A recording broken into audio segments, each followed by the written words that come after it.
So let's do a quick video for all you Arch Linux enthusiasts out there.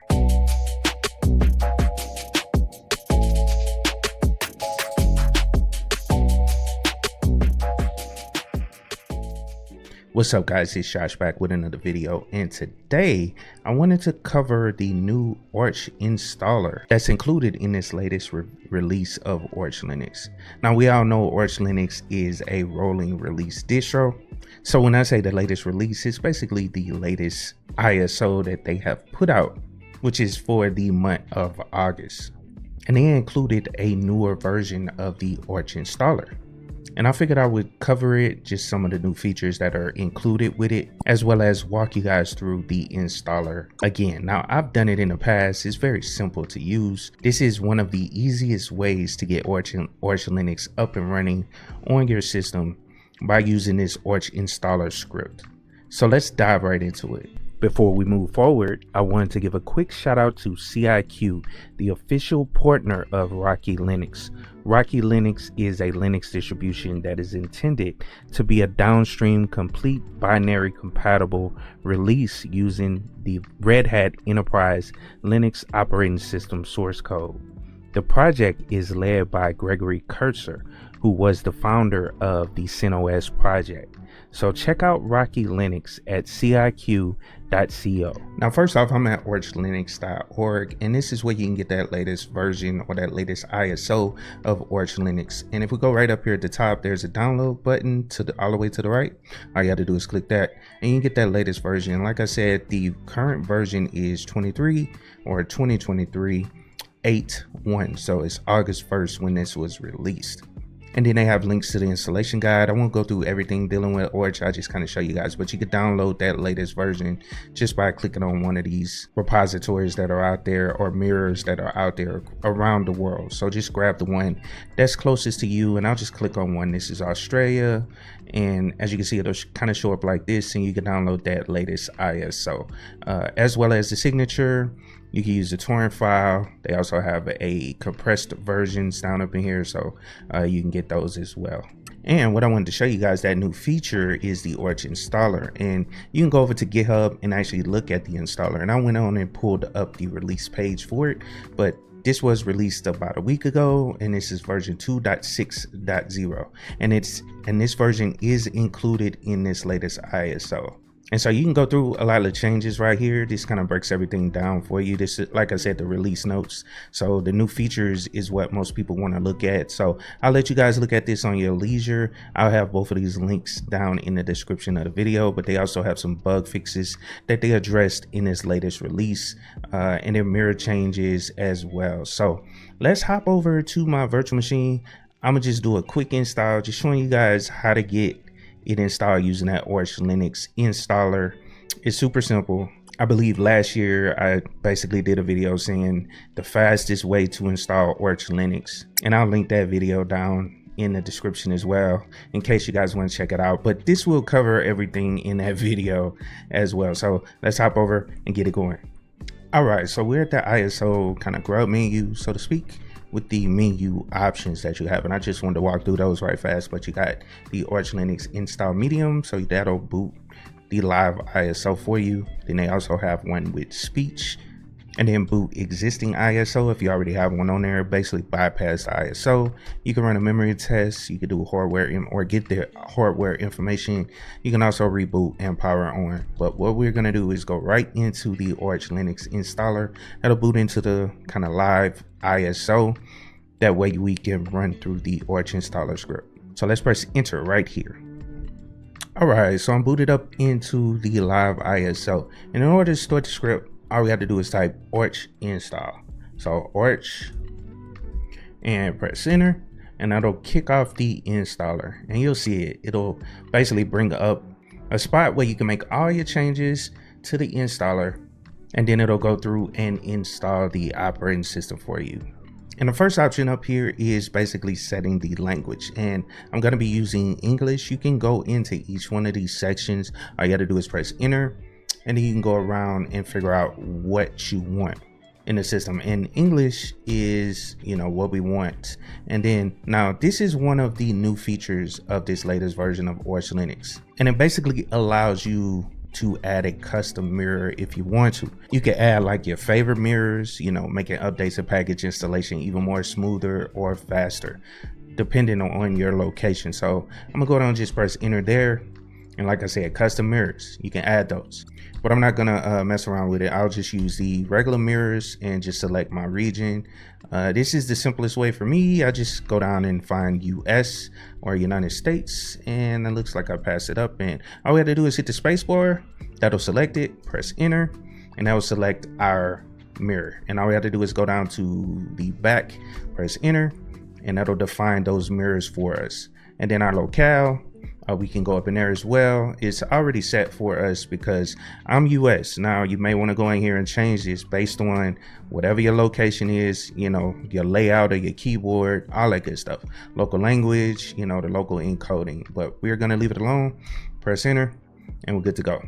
Now the next step is setting up our disk configuration. I'll just go into there, and I'll use the best effort default partition layout. That's what I use, but you can use the manual partitioning, or you could pre-mount, you know, configurations, but I'm gonna just use the default. Press enter. It'll use that drive, that virtual hard disk that we have set up for it. Press enter. Boom. We can set our partition type, which I'll use ext4. You know, you're free to use BetterFS or XFS, as well as F2FS. I'm gonna use ext4. Just press enter, and then you can also set up disk encryption. That'll pop up there. You can go in and set that. I won't, you know, do anything. I won't encrypt it at all. I'm gonna just hit back. Now here is another change that they added to the Arch installer. They basically introduced the Limon bootloader, which is supposed to be a more modern and advanced and portable bootloader. And based on the research I've done on it, this is supposedly a bootloader, you know, which offers a wide range of capabilities and also enhancing the overall boot experience for your system. And I look forward to actually checking it out, playing around with it, and I'll let you guys give me some feedback if you've already been using it. I think it's Limon. That's what I've called it, Limon bootloader. I keep wanting to say lemon, but it's Limon, or Limine bootloader. So let's go up in here and check it out and see if it's actually there. Yeah, there we go. So Limon. And actually, let's go down and use it right fast. I'm gonna go down and add that and use that as the bootloader for the system. But like I said, that's one of the new features they added. They added support for that bootloader, so you don't have to use grub anymore. It's in there as an option for you to use. All right, the next thing is the swap. So you can go down and set that up if you need to. You could, the default is yes, you want swap. It'll go down and generate a swap for you based on the memory that you have on the system. Now the next thing, host name. And I'll just kind of breeze through some of them, but you can go in and change the host name. I'm gonna change it to Arch or AL, or let's go Arch L and then 08. And let's go down and press enter there. That'll add that, you know, host name for you. And then the root password, like I said, I'll breeze through some of this. Just type in a password, boom. It's gonna say it's kind of weak, but whatever, that's fine. And then the user account, so we can go in and create a user. So add user, and I'll name it Josh, and then the password for it, it's gonna say that one is weak as well. And then we want this to have sudo user privileges, so yes. And then confirm and exit. That will take us back. And then now this is the fun part. This is where you set up a desktop. This is the whole, you know, purpose of using a script like this. You can basically set up everything up for the system, you know, so it'll just boot right up into the operating system. You got to worry about installing a bunch of software. This will install a few things for you to get everything set up. So let's go into profile again. And they have a couple options. So they have a desktop variant, they have a minimum variant, and then the server variant. And like I said, this is just to get you set up, you know, the base level. So I'll do desktop, but you can set up a server, you can set up Xorg, minimal. Let's hit the desktop, and you can go in and select whatever desktop you want, which is super dope. That's one of the cool things about the script.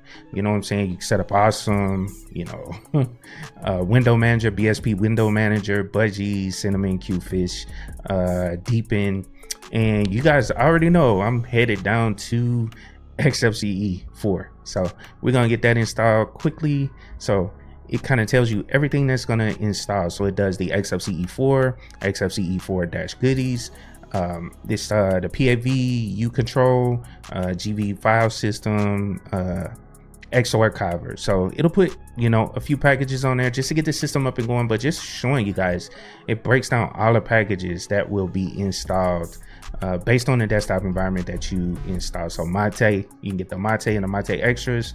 It'll get everything KDE. This has you know, Wayland support, all that good stuff. So this is what we're going to use. So let's press enter. That'll get us back out of it. And then you can also set your graphics drivers if you want to. I'm gonna use all open source. The greeter you can select whatever you want, you know what I'm saying, based on what they have. So light DM, GDM, SDDM, but we're gonna roll with the light DM, which is the easiest. Boom, we can set up audio, which I install it. So Pipewire, I use Pipewire. It doesn't matter because it's a virtual machine. I won't be able to hear any audio because I don't have any audio pushed to this virtual machine, just so you guys know why I'm doing that. But you can also go into the kernel. You can get the Linux Horton or the Linux LTS or the Linux Zen. So I'm gonna just use Linux, which is a default kernel. So that'll come with that 6.4.7 kernel. I know that was the kernel version that's released with this latest ISO of Arch Linux.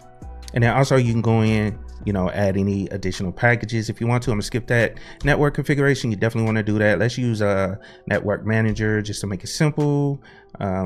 Let's see, time zone. So UTC, you can select whichever time zone. So let's go down and find America, which it's a long way down or halfway down. So America, and I'm looking for Los Angeles. So that's in the L. So there we go. I passed it up.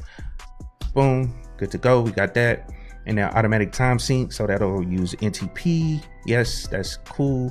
Optional repository. So you can go in here and open up, you know, repositories if you want to. So that's the Montelib if you need, you know, libraries for, I don't know, 32-bit applications or other, you know, then testing as well. Let's press enter, go back. So that's it. You can, and then also one thing that they added to this installer is an easier way to save the configuration.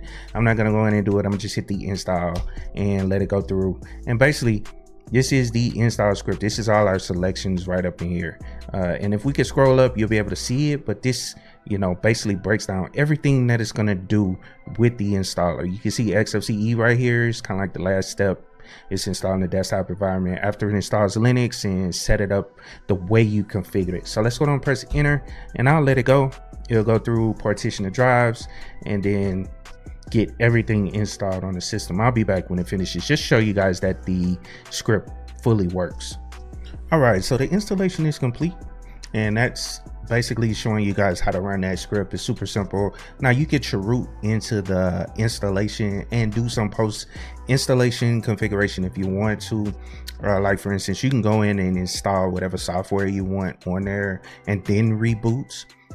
Just dismount those drives or unmount those drives from the live ISO. That way you can, you know, boot into the operating system at that point. But everything is set up. You know, it's got your that Limon bootloader, and I'm excited to see that actually boot up. I did it one time before on another system, but I didn't, you know, pay attention to it. You know what I'm saying? I kind of, because it goes by kind of quick, but I didn't pay attention to it too well in order to see how well it actually works. But let's go down and check it out right fast. So I'm gonna just hit no there. Boom, it'll drop us back down to the ISO. As you can see, installation completed without any errors. You may now reboot. So all we have to do is type reboot, and that'll reboot our system, and then we can boot right into our newly installed Arch Linux distro. So, and cool, I just wanted to stop it right fast so you guys can see that Limon bootloader.